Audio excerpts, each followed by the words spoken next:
आदमी की कीमत उसकी सूरत से नहीं बल्कि उसके गुण यानी उसकी खूबियों से होती है। जो इंसान अपनी खामियां और दूसरों की खूबियां देखता है बस वही अजीम इंसान बन सकता है।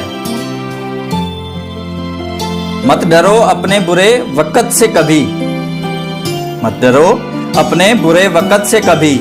ये बुरा वक़्त ही तुम्हें सबसे अच्छा सबक सिखा कर जाएगा।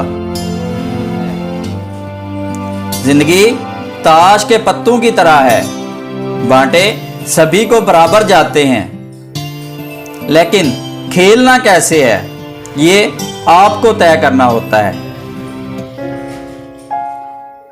शोर मचाने से सुर्खियां नहीं छपती जनाब, अमल ऐसा करो कि